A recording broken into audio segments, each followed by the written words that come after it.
Vamos lá. A gente está estudando a formação de novas espécies. Eu dividi isso aqui em conceitos porque na apostila tá bem complicado de entender. Enfim.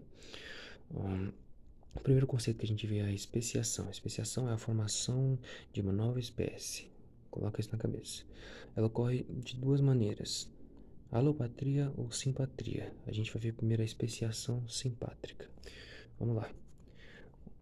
Nessa situação aqui, que é inclusive mais rara de acontecer, duas populações de um mesmo ancestral e de um mesmo ambiente se diferenciam por meio da divergência genética. Então vamos lá. Os indivíduos estão em um mesmo local, eles vêm de um mesmo ancestral e eles apresentam divergência genética. Isso pode ocorrer quando acontece uma barreira reprodutiva.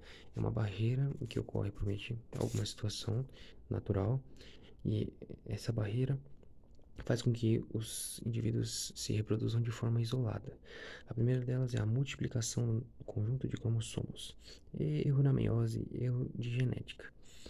Depois a gente tem mudanças ambientais, em especial as repentinas e a deriva genética, quando ocorre um desastre ecológico, como incêndio e inundação. Nesses dois últimos casos, ocorre um isolamento ecológico das espécies, e isso não se deve ao fato delas estarem sendo selecionadas naturalmente. Isso é um fator do ambiente. Por exemplo, com um incêndio ocorre a morte da maioria das espécies, né, da maioria dos indivíduos de uma espécie. Aqueles que sobreviveram e tinham uma característica específica se reproduzem mais, e assim ocorre, né, a barreira reprodutiva e, consequentemente, a divergência genética. Nossa, a dicção para essa palavra está impressionante. Vamos lá. Depois a gente tem a especiação alopátrica, a segunda forma de especiação. Ela ocorre por meio do isolamento geográfico. Simples. Sequencialmente, indivíduos de uma mesma espécie isolam-se devido a alguma barreira biológica. Em meio a diferentes ambientes, a seleção natural age em tal espécie, gerando assim novos indivíduos. Quando a espécie inicial volta a ter contato com a parcela separada, ocorrem os cruzamentos. Então vamos lá. A gente precisa imaginar essa cena. Deixa eu pegar aqui na apostila, que essa parte aqui é muito boa pra gente entender. Aqui. Foca, vai. Você consegue. Só um minuto. Enfim. Basicamente, existe uma espécie com vários indivíduos e ocorre alguma barreira natural, como está ilustrado aqui. Em meio a essa barreira, a espécie se separa. Está meio desfocado, mas dá para enxergar. Depois disso, ocorre a seleção natural, né? Os indivíduos evoluem, e quando o contato volta a ser exercido, essa espécie pode ter mudado ou não.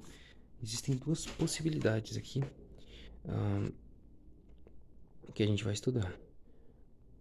E focando.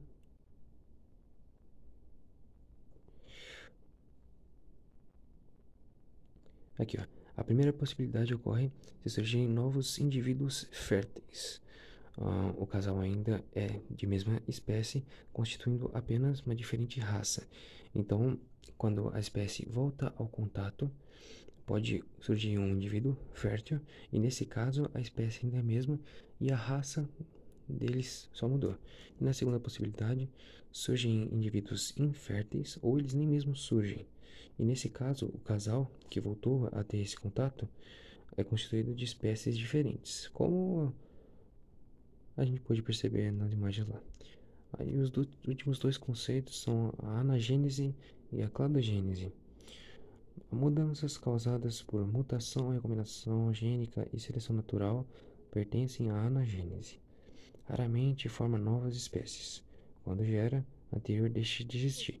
Então, na anagênese, ocorrem esses três fatores e não geram indivíduos, e quando geram, a espécie anterior deixa de existir. E a gente tem a cladogênese, que foi basicamente o que eu acabei de explicar. É só analisar, fazer uma analogia. Refere-se ao isolamento de uma determinada população, e quando surge uma nova espécie, a anterior desaparece ou coexiste. Coexistir é passar a viver junto a ela. Então, basicamente, nesse segundo meio aqui, ocorre o isolamento, e quando surge uma nova espécie, ela passa a viver junto com aquela ancestral. Isso.